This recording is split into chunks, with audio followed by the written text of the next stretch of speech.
Cette émission est une réalisation de TCBH, propulsée par Derry Télécom.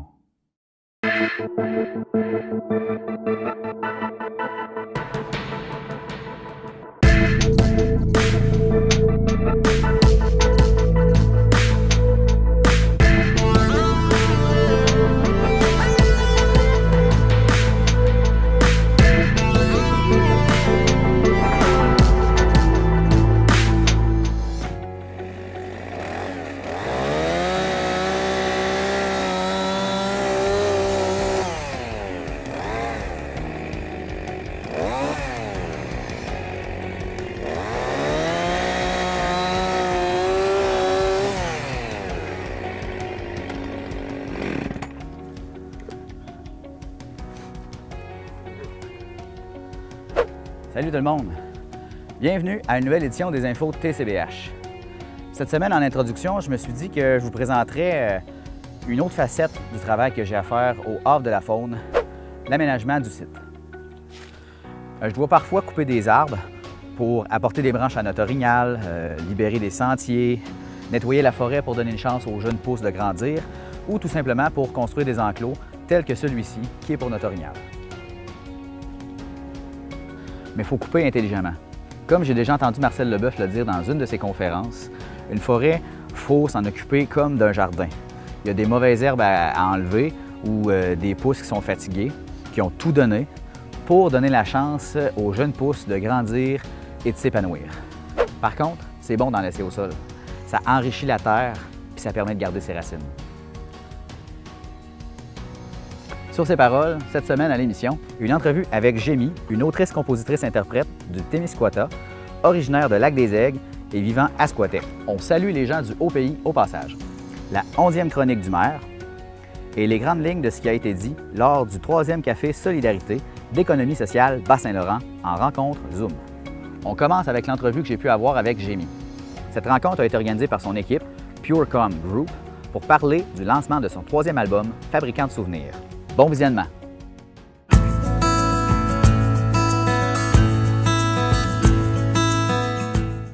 Salut tout le monde! J'ai le privilège aujourd'hui de vous présenter une autrice, compositrice, interprète du Bas-Saint-Laurent, originaire de Lac-des-Aigles et qui vit à Squatec, Jémy. Bonjour Jémy, ça va bien? Salut, ça va vraiment bien toi? Ben oui, ben oui.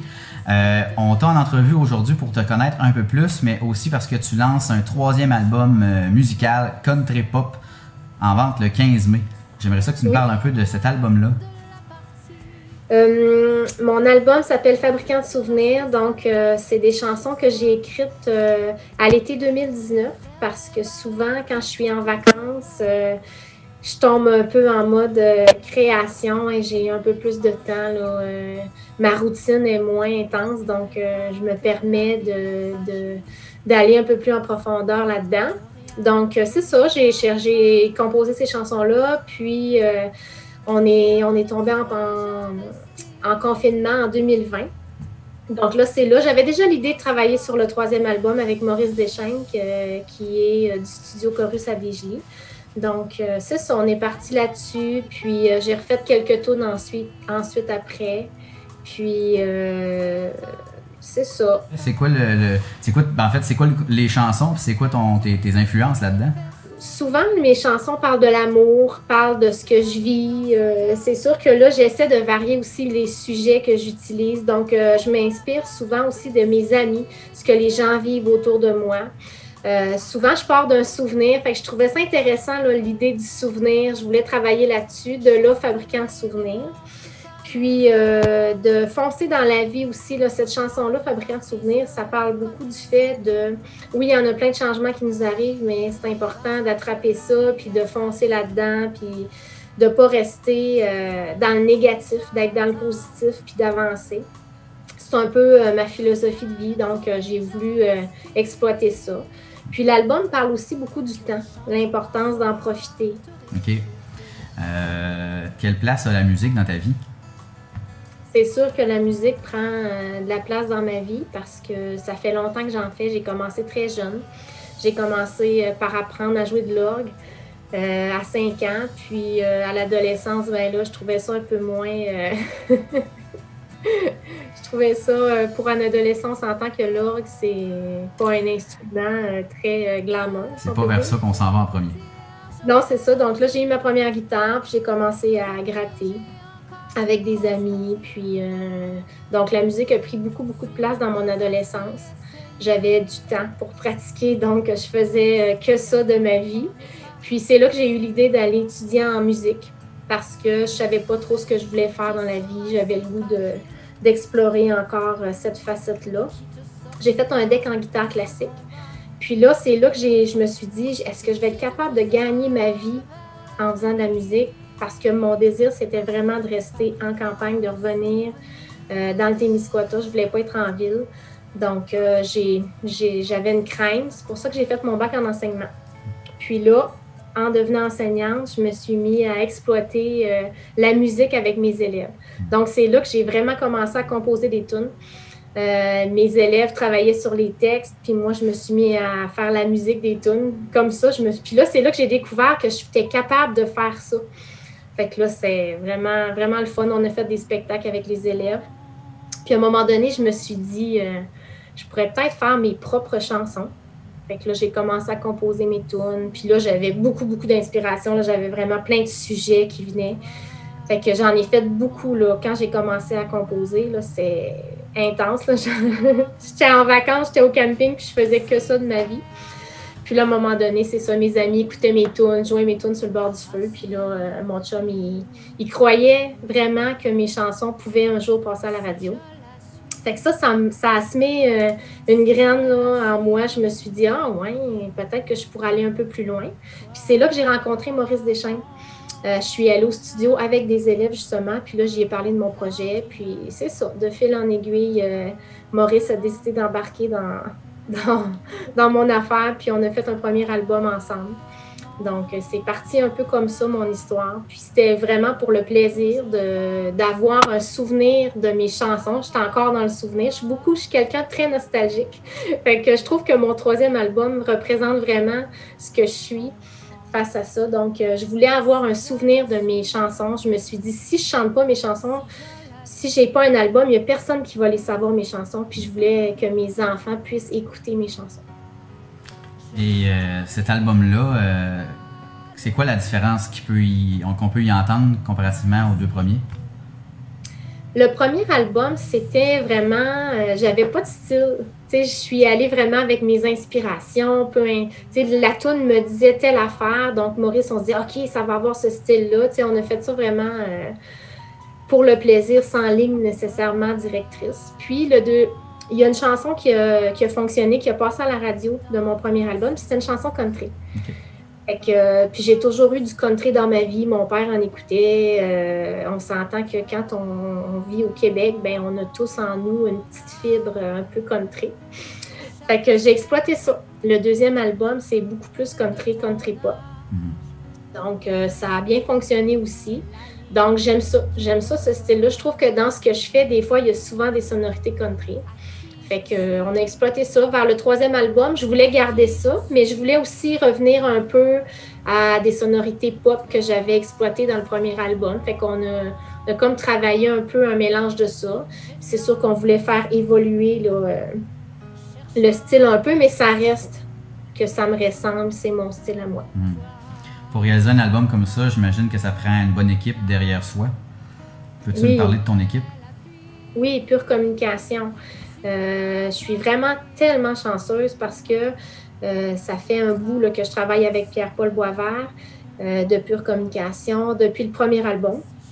À un moment donné, je me cherchais une équipe, je me disais, parce que c'est quand même beaucoup de travail, là, la gestion des réseaux sociaux, puis toutes les plateformes numériques. Donc, j'ai lancé un peu une perche pour essayer de voir si quelqu'un serait intéressé par ce que je fais. Puis, Pierre-Paul m'a répondu.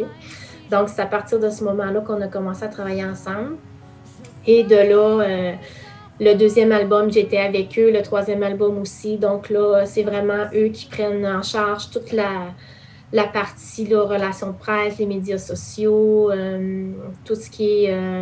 mon album aussi, c'est sorti sur Léa Records avec Pure. Donc, c'est vraiment super parce que moi, ça m'aide à pouvoir continuer de faire mon travail, m'occuper de ma famille, garder ma vie, parce que dans le fond, j'ai vraiment un travail, j'ai une vie normale. Oui. Et là, cet album-là, on va entendre l'entrevue, puis le lancement va être fait. Malheureusement, le lancement, c'est le 14 mai. Oui, on a opté pour un lancement virtuel. Pandémie oblige. C'est certain que ça me fait un petit quelque chose parce que les 2 autres albums, j'avais fait vraiment un spectacle avec des gens en présence, puis tout ça, avec des musiciens. Puis c'est pour ça aussi qu'on fait de la musique, là, pour être sur une scène. Mais là, j'étais comme pas capable de rien faire pour le lancement de l'album. Donc là, je me suis installée ici, là. Vous voyez un peu dans ma salle de musique, là, ma petite pièce de fée-fille à moi.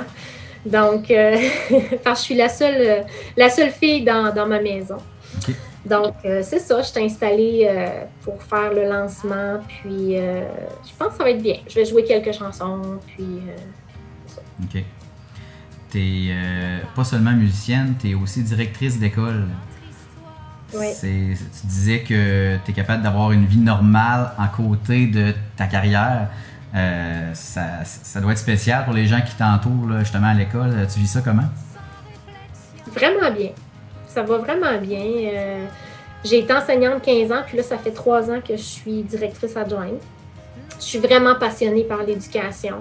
C'est vraiment important. J'adore mon travail. Je le fais vraiment pour les élèves, pour la réussite des élèves. Donc, c'est du plaisir pour moi. Là. Je vais travailler, puis c'est pas...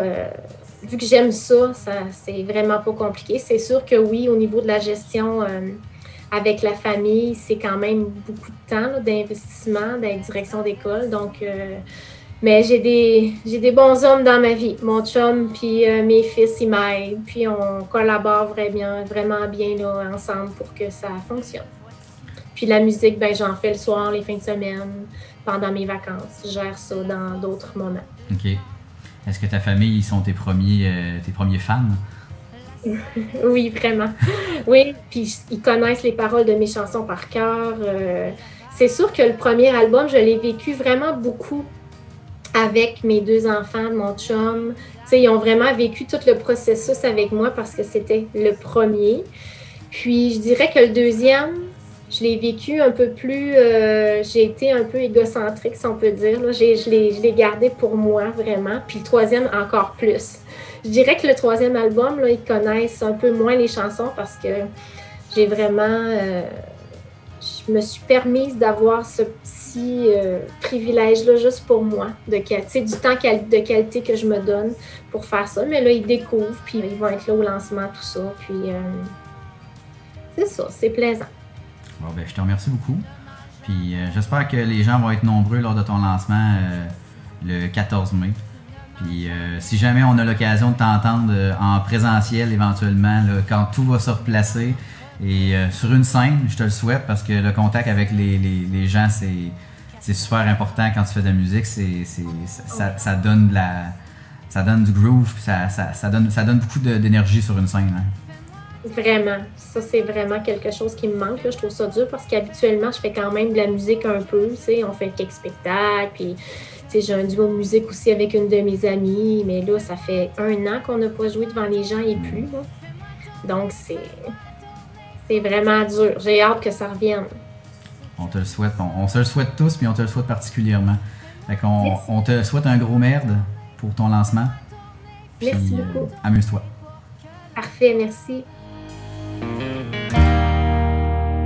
Ce que nous sommes.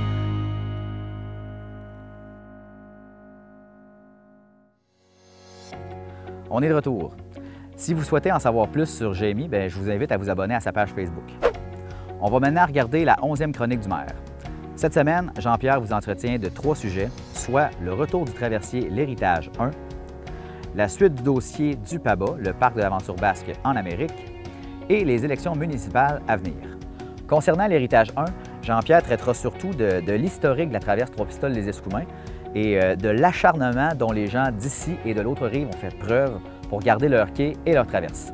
Pour le PABA, Jean-Pierre vous tiendra à jour concernant les offres qui ont été faites ou pas sur le bâtiment Et pour les élections municipales, bien en fait, c'est seulement une petite mise à jour parce qu'une deuxième équipe s'est dévoilée la semaine dernière. À tantôt!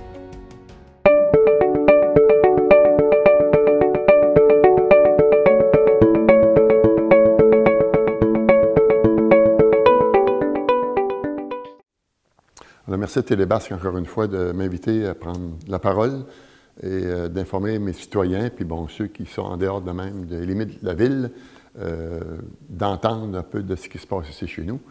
Ce matin, je devrais vous traiter de 2 dossiers ou 3, mais je vais commencer par le premier qui est le retour de l'héritage. Je ne le traiterai pas de la même façon que dire, bon, il est arrivé au quai, puis, tout est beau, puis on repart à neuf. Ce que je tiens à vous préciser, c'est que ce dossier-là d'héritage des Basques, le traversier, ceux qui ont mon âge et même plus vieux ont toujours vécu avec le traversier ici en face de chez nous qui fait la navette entre Trois-Pistoles et les Escoumins.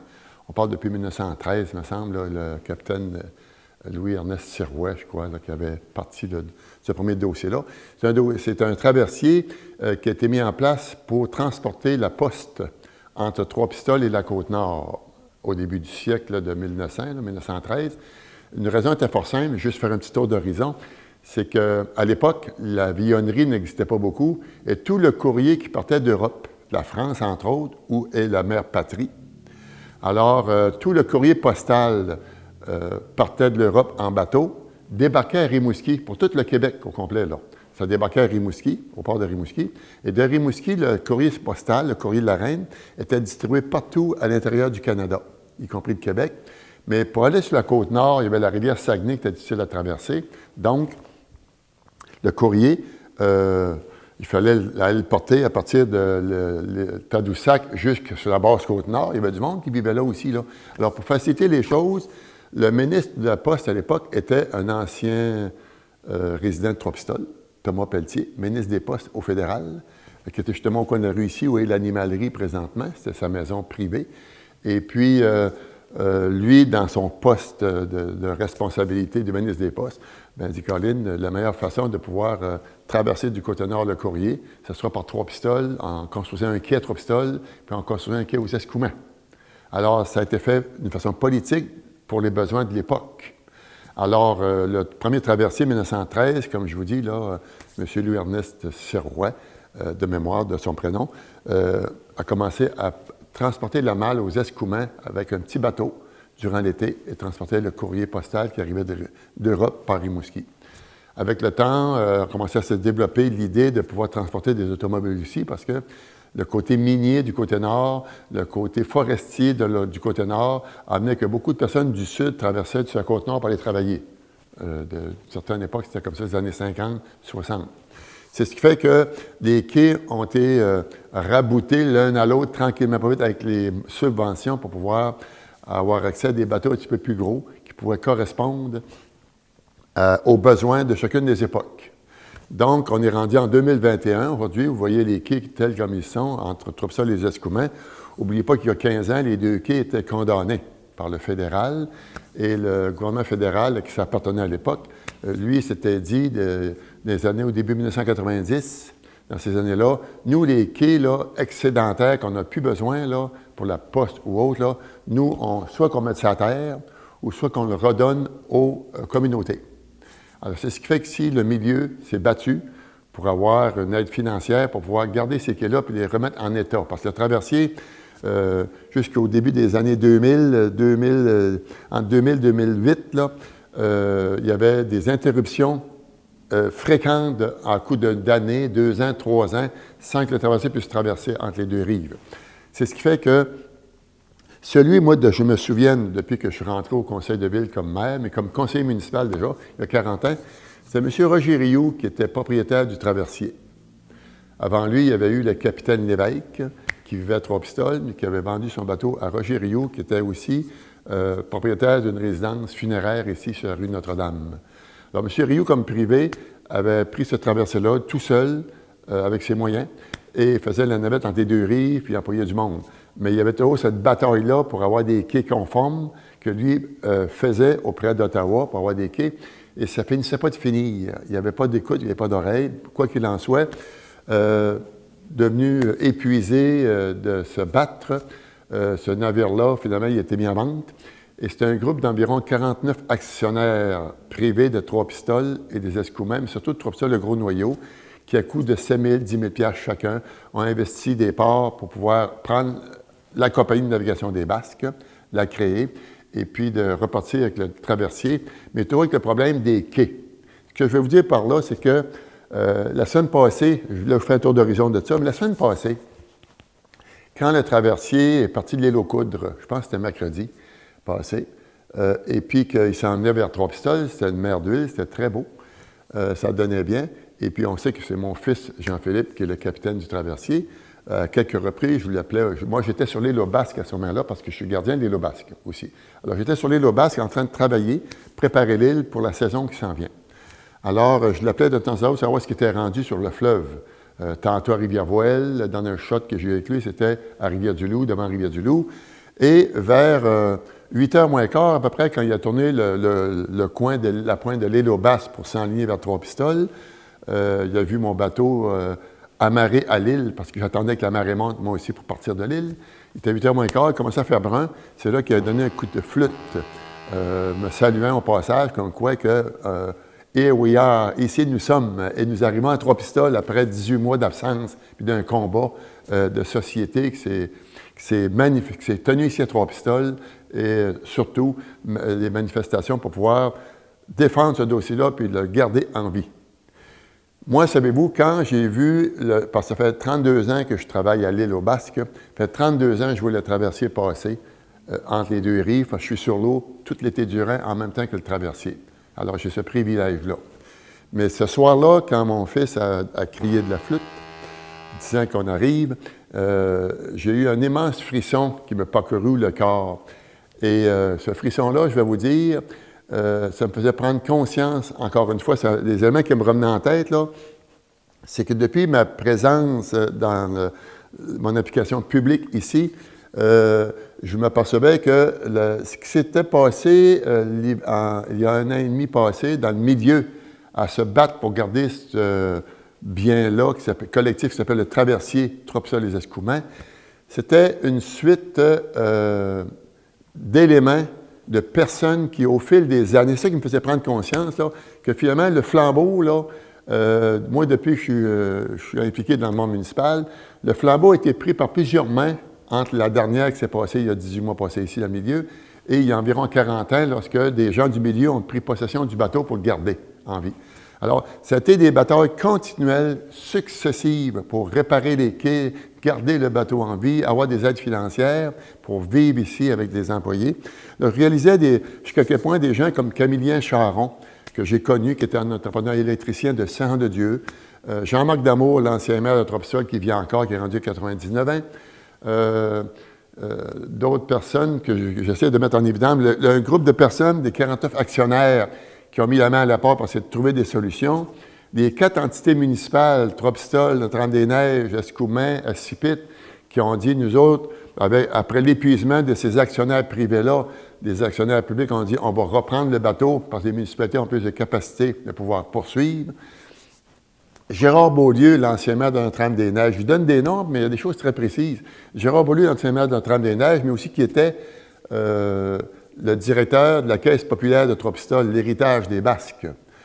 D'ailleurs, le bateau l'héritage, c'est un peu Gérard Beaulieu qui a suggéré aux entités de changer le nom de Gobelet d'argent pour avoir le nom de héritage, dû à la présence de Victor Lévy-Beaulieu dans son téléroman qui a fait connaître Trois-Pistoles dans la province de Québec et ailleurs.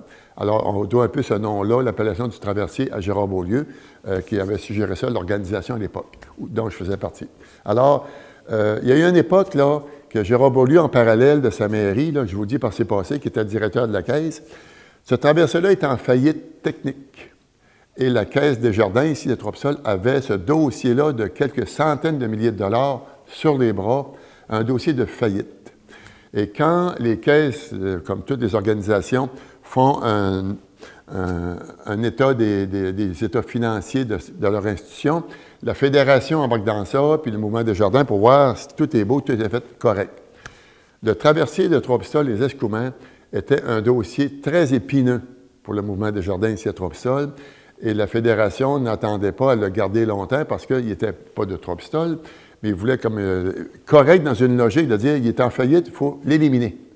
Et le directeur, Gérard Beaulieu, contre toute directive de ses autorités, a voulu le garder quand même, le protéger pour que notre société puisse se relever et de continuer à se battre pour le garder.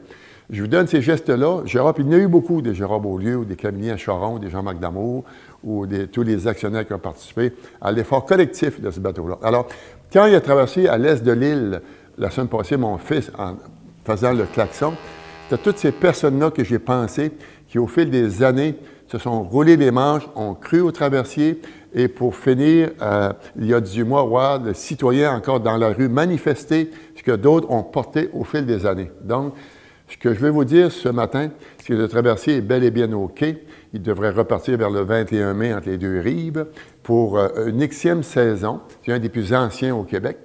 Et ce traversier-là, il en a encore pour une quinzaine d'années, sans trop se préoccuper de sa vétusté, mais il faudra penser un jour peut-être le remplacer.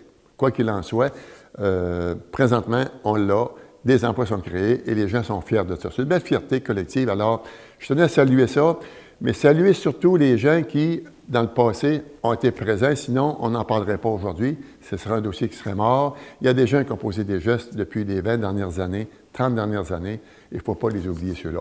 Alors, c'était un dossier que je voulais vous parler ce matin. Ça, c'est mon premier dossier. Terminé. Alors, si je parle du deuxième, je peux vous parler d'un dossier qui est le parc d'Aventure Basque. Un autre monument ici qu'on a dans place qui a été créé en l'honneur de la présence des Basques et des Amérindiens dans notre territoire. Cet équipement-là qui a été construit et payé par des aides financières des deux paliers gouvernementaux ainsi que la ville et de la population, a connu des belles heures de gloire pendant 20 ans avec son opération. Dans les dernières années, il a comme planté financièrement. Et là aussi, le Mouvement des Jardins avait une hypothèque sur les bras par rapport à ce bâtiment-là. Alors, là, il y a eu un processus de vente qui n'a pas été possible. Donc, c'était un processus de faillite qui a été enclenché. Et c'est là que le conseil de ville de Trois-Pistoles, avec ce bâtiment-là qui avait été quand même très vivant durant des années, a cru bon de dire, dans la faillite, on va mettre la main dessus pour pouvoir le garder afin que d'autres puissent le faire revivre. On a eu pendant 4 ans des énergies qui ont été déployées auprès de la population pour dire des groupes et tout. Si vous voulez repartir une animation dans ce milieu-là, le conseil de ville est prêt à vous donner un coup de main, vous appuyer. Alors, on n'a jamais eu de réponse. C'est ce qui fait que depuis 6-8 mois, le conseil de ville en est venu à la conclusion de mettre en vente ce bâtiment. On a eu au moins 2 groupes fortement intéressés, individus et privés, là, à vouloir reprendre le bâtiment et le faire revivre dans des règles qu'on exigeait, entre autres, de garder ça avec un attrait touristique, tel qu'il avait été construit. Alors, pour ce faire, il y avait des règles très précises qu'il a fallu respecter. Entre autres, le prix de vente, qui était de 140 000 $ que le gouvernement nous impose parce que c'est un bien public, qu'on ne peut pas donner à un privé comme ça. Il y a des règles très précises mathématiques. En bas de 140 000, on ne peut pas le céder. On a des exigences hautes aussi, qui ne sont pas gouvernementales, mais celles-là, on ne passe pas à côté. Donc, le Conseil a eu tous ces processus-là. On a été en appel d'offres sur SEAO, c'est le réseau là, électronique des appels d'offres au Québec, pour que des gens puissent s'intéresser à acheter ce bâtiment-là, avec nos critères, exigences. Et il y a eu 0 offres qui ont été déposées en date du 3 mai. Quelques personnes individuelles ont été chercher l'information, on le voit ça, mais il n'y a rien qui a été déposé. Donc, présentement, le conseil de ville est à revoir à nouveau comment on se réorganise avec tout ça. Il est certain que si je vous lance un appel, s'il y a des gens qui sont intéressés aux organisations à vouloir le gérer, le développer, le faire vivre, le conseil de ville est prêt à recevoir toutes les offres possibles. Mais à un moment donné, vous savez, un bâtiment, là, on ne peut pas rester 10 ans avec un bâtiment fermé. Là, ça fait déjà 4 ans qu'il est fermé, au moins. Alors, il va y avoir des décisions qui seront à prendre. Naturellement, à partir de septembre, qui s'en vient, début octobre, le conseil actuel ne peut plus prendre de décision parce que les élections municipales s'en viennent. C'est ce qui fait que ce bâtiment-là, si on n'a pas trouvé preneur ou solution d'ici septembre, il y a de fortes chances que ce sera un dossier que la nouvelle équipe municipale qui sera en place aura à traiter puis à trouver solution dans le temps. Alors, C'est pour vous donner un peu un coup d'horizon de ce qui est le dossier du Parc d'aventure basque. Je vous enligne sur des élections, qui serait mon troisième sujet. Alors, juste pour vous dire que les élections vont avoir lieu dans toute la province du Québec au niveau municipal le 7 novembre. Ce qui veut dire qu'à partir d'octobre, normalement, les campagnes électorales partent au niveau des règles là, légales là, et le conseil actuel va être dissous. C'est-à-dire être en place, à moins qu'il y ait des mesures d'urgence, il arriverait une catastrophe. Là, c'est certain que le conseil va être en poste jusqu'aux élections municipales, mais dans le mois et demi qui précède les élections municipales de la province du Québec, les conseils de ville ne siègent pas. Le maire reste en fonction jusqu'à la fin, avec sa direction générale et tout, mais on n'a pas de dépenses à faire, quoi que ce soit. Là, il faut rester là, quasiment sur le neutre. Surtout, éviter la partialité aussi. Alors, c'est ce qui fait que présentement, je peux vous dire qu'en liste, il y a 2 équipes qui vont s'affronter pour avoir des sièges de conseillers municipaux à la ville de Drumstone et aussi le titre de maire. Alors, la deuxième équipe s'est faite connaître cette semaine, je pense au début de la semaine, par un communiqué de presse.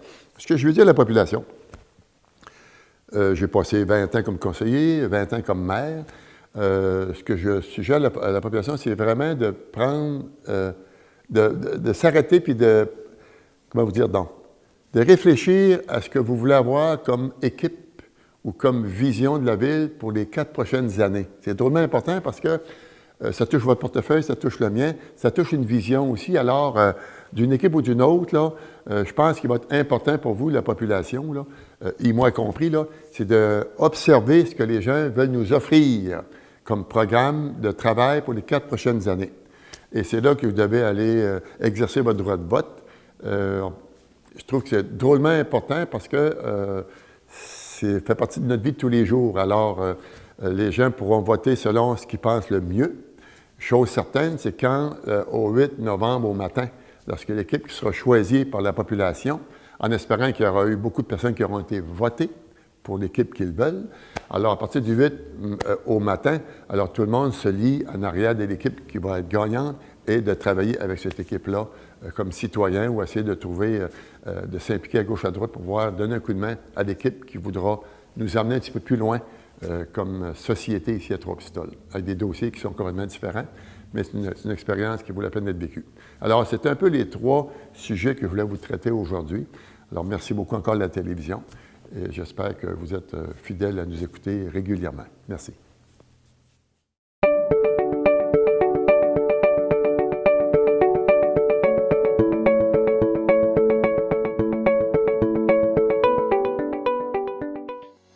On est maintenant rendu à la moitié de notre émission. On va donc prendre une pause et au retour, je vous présente les grandes lignes de ce qui a été dit lors du 3e Café Solidarité de l'organisme Économie sociale Bas-Saint-Laurent.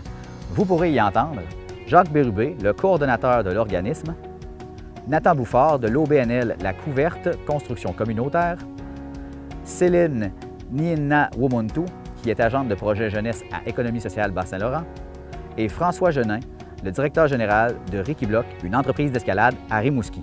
Et nous, on se revoit à la fin de l'émission.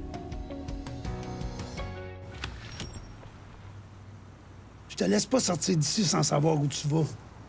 Hein? Bien de même en plus. Ben oui, non, je... Hey, arrête de tout le temps me mentir en pleine face, tu le sais que je peux pas te faire Confiance! T'essayes toujours de me provoquer. Mon amour, Hey! Ben là, tu vas enlever ton manteau et tu vas rester ici. C'est pas vrai qu'on va se chicaner à cause de toi. Moi, je suis là, je suis frère avec toi. Les gars, la violence faite aux femmes, ça s'arrête là. Écoute-moi bien, c'est fini, ça.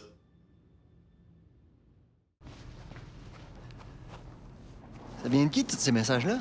Hein? Tu veux pas me le dire, hein? Tu me caches quelque chose? Mais voyons, de quoi tu parles? Hey! Prends-moi pas pour un épais. Je le sais que Tu parles dans mon dos à tes amis. Tu me fais passer pour un méchant.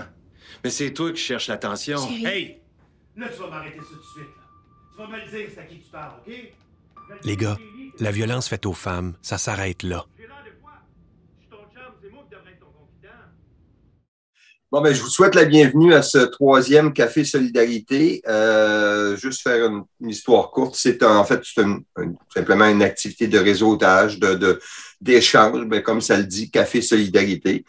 on prend un café ensemble, on échange sur nos projets. Ça nous permet de justement créer des contacts puis voir un petit peu, s'inspirer des fois des expériences des autres. Donc, ce matin, comme je l'ai dit, c'est le 3e.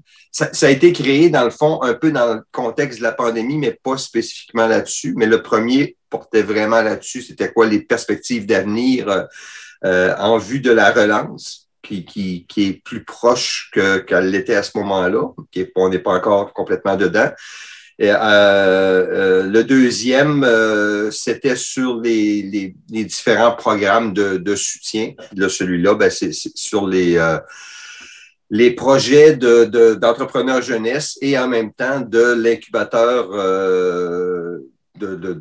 incubateur sismique, qui est en fait l'incubateur de projets jeunesse qui est géré par Économie sociale Bas-Saint-Laurent. C'est Céline Nia qui est notre agente de projet.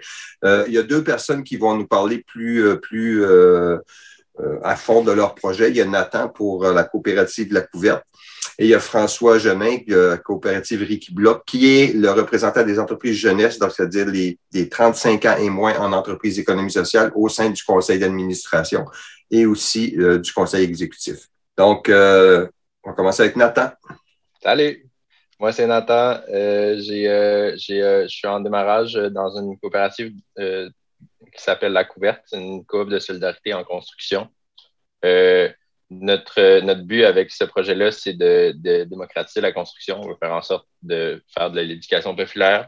On veut faire en sorte que ça soit que les travaux soient disponibles puis aussi accessibles à travers ça.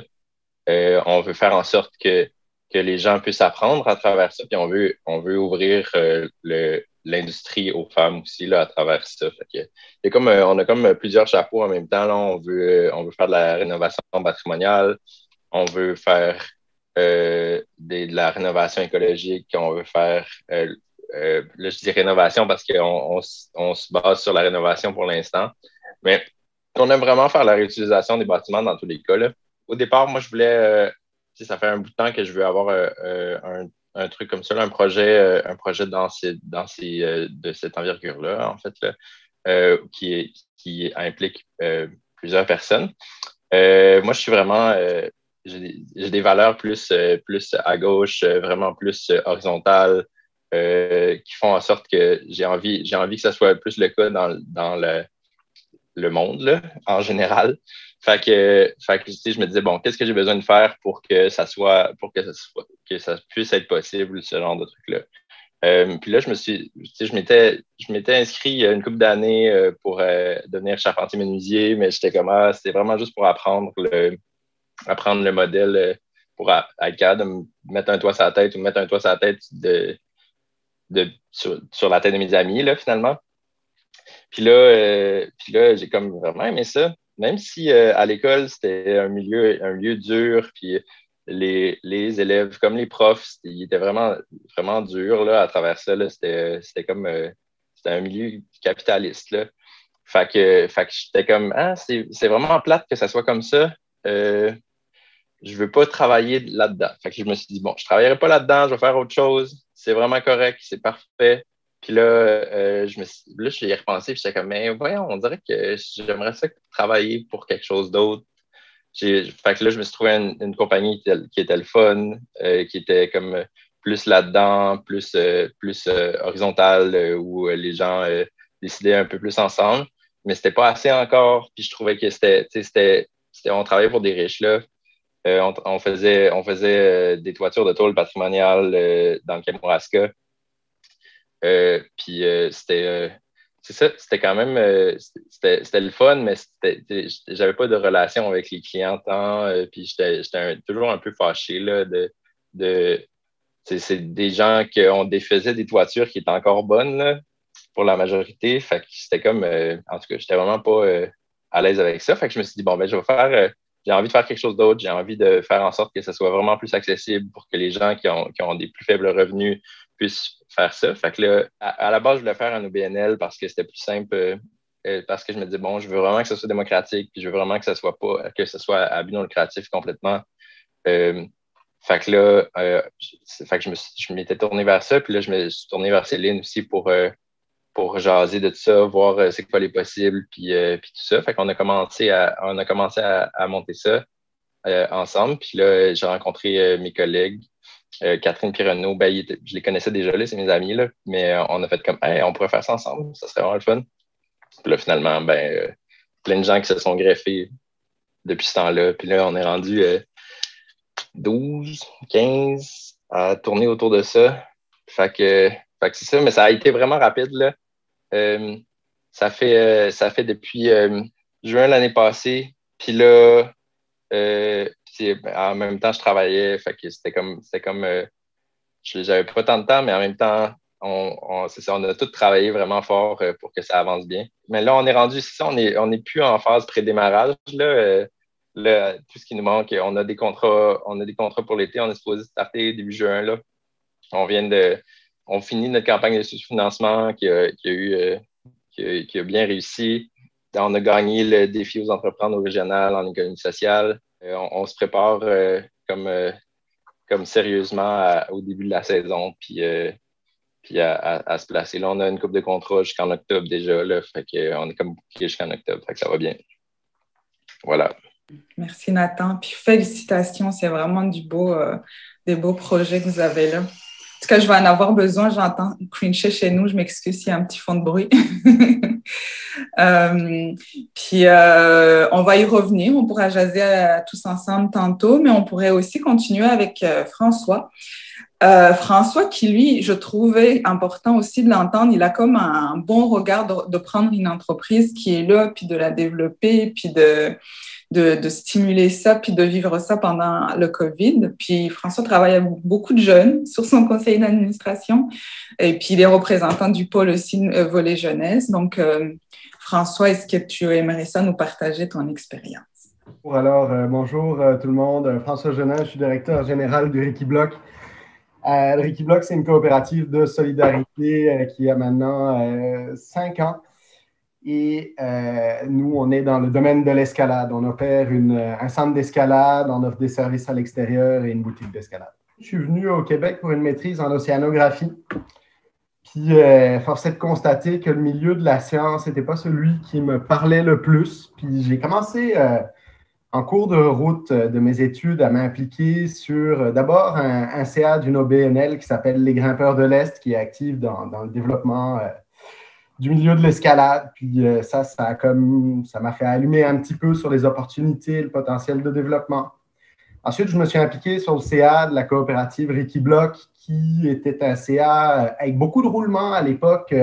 Donc, il y avait vraiment énormément de jeunes sur le CA de Ricky Block. Le Ricky Block, c'est né par une gang d'étudiants, finalement, qui constataient qu'il y avait un manque de services en escalade. Donc, il y avait le mur d'escalade au PEPS du cégep de Rimouski, mais qui n'était pas accessible tous les jours de la semaine. C'était uniquement 2-3 soirs par semaine. Donc là, il y a vraiment un besoin qui est émané d'avoir un service plus récurrent.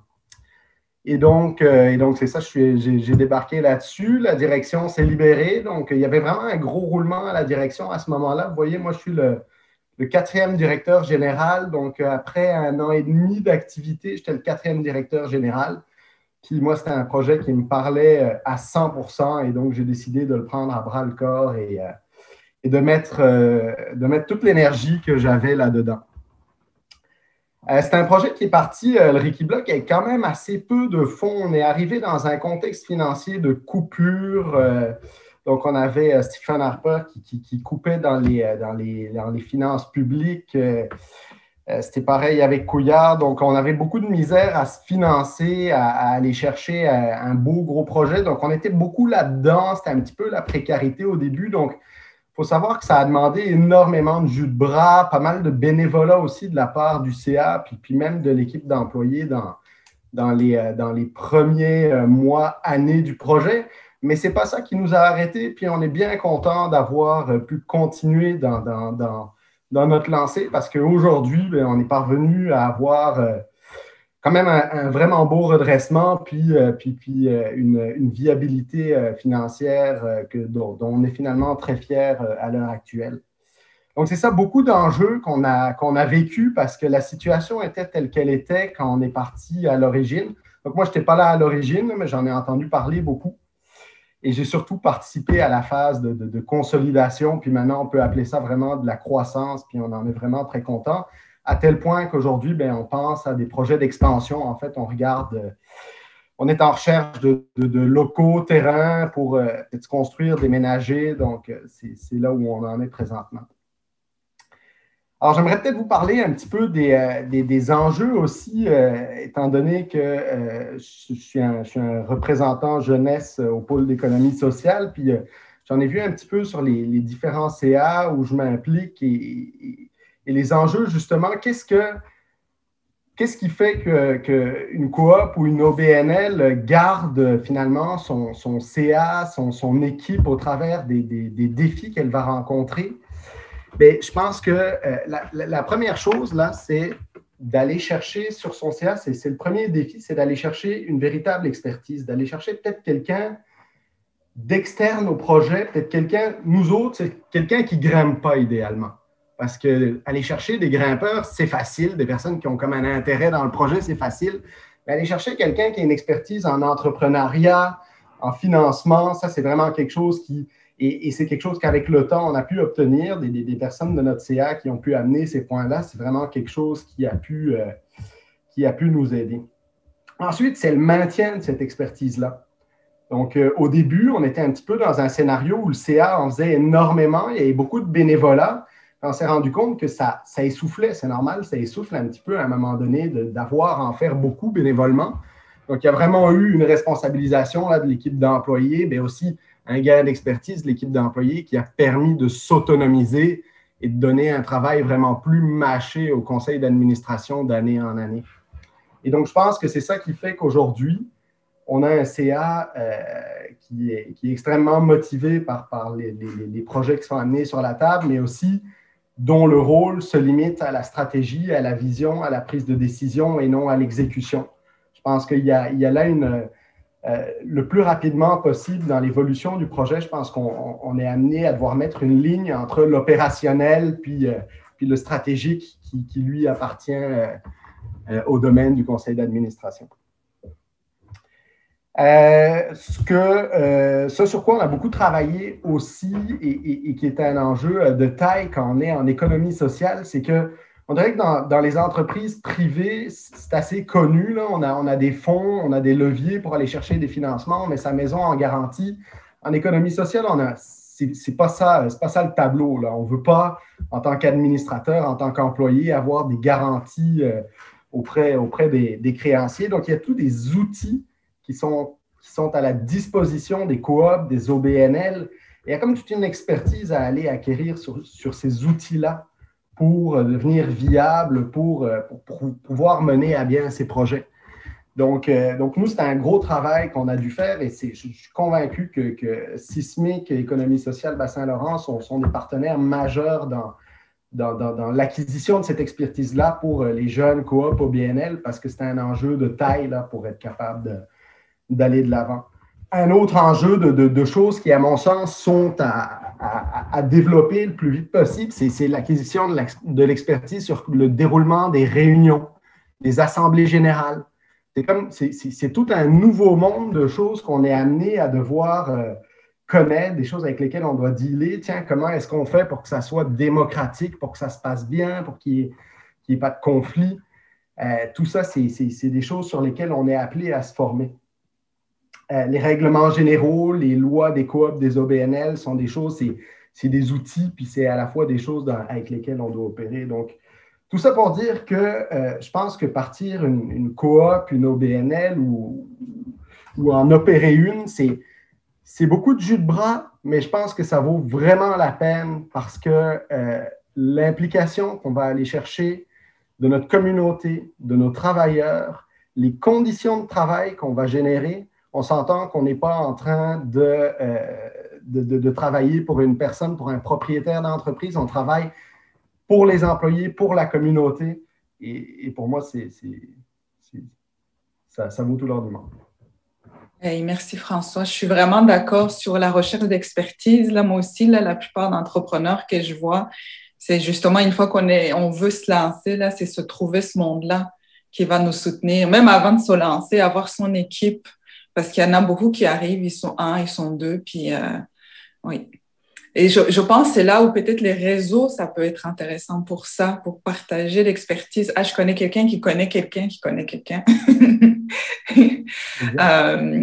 L'idée, c'était vraiment de vous présenter Sismic, présenter Nathan, puis François aussi, qui sont à 2 niveaux différents du démarrage d'une entreprise. Donc, moi, je m'appelle Céline, je suis agent de projet jeunesse au pôle depuis bientôt 4 ans, je pense.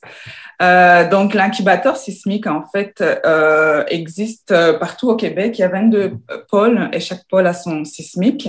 Et le concept Sismic est assez simple. On a 2 objectifs, stimuler des projets, les soutenir. Quand je dis soutenir les projets, c'est vraiment faire en sorte que quand ils arrivent dans les organismes de développement économique, ils sont un peu structurés, ils savent c'est quoi mon projet, est-ce que c'est viable, ils ont un modèle d'affaires solide. Donc, pour la phase stimulée, on appelle ça révélateur. Donc, la phase révélateur, on a des projets avec des partenaires du milieu autour des projets qui pourraient aider à faire en sorte que des jeunes entrepreneurs qui ont des idées puissent se lancer. Donc, par exemple, on a le projet Foyer des possibles qui s'en vient le 23 septembre. Où le concept cette année, c'est au niveau de l'agroalimentaire. Donc, on serait au marché de Rimouski avec des personnes qui connaissent bien le milieu au niveau du gaspillage, économie circulaire. On a comme plusieurs thèmes. Donc, c'est donner l'information. Puis, si les jeunes, après ça, ont envie de se lancer ou ont envie de soutenir les entreprises, c'est comme l'occasion. Donc, on a toutes sortes de projets en révélation. On a un projet à la Pocatière, on a un projet à Matane. Puis là, on essaie que ça soit en présentiel pour tout ce qui est révélateur, mais tout ce qui est la phase soutien qu'on appelle idéation, prototypage, puis propulsion. L'idée, c'est de donner des outils pour bien penser le projet, bien le prototyper. Puis quand ils sont prêts avec le modèle d'affaires, c'est là où on les envoie dans le milieu. Et puis que là, ils se lancent et ils deviennent des entreprises, on espère.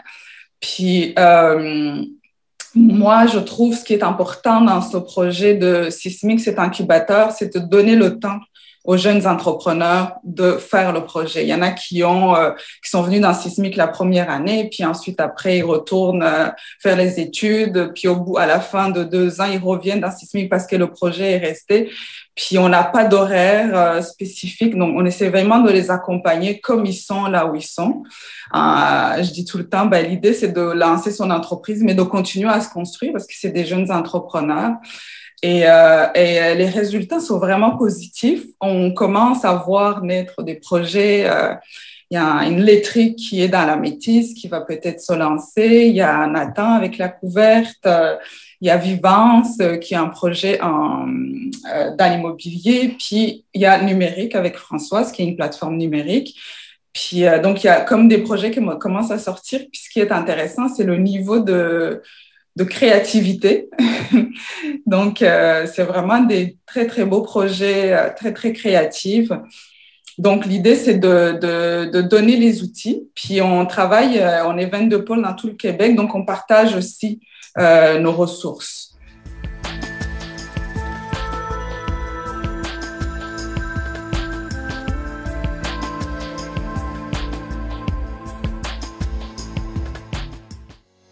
C'est maintenant la fin de l'émission. J'espère que vous aurez été informés comme il se doit. Suivez-nous sur Facebook et abonnez-vous à notre chaîne YouTube. C'est gratuit, puis ça fait plaisir. Quant à moi, je retourne à l'entretien de mon jardin. À la semaine prochaine, tout le monde.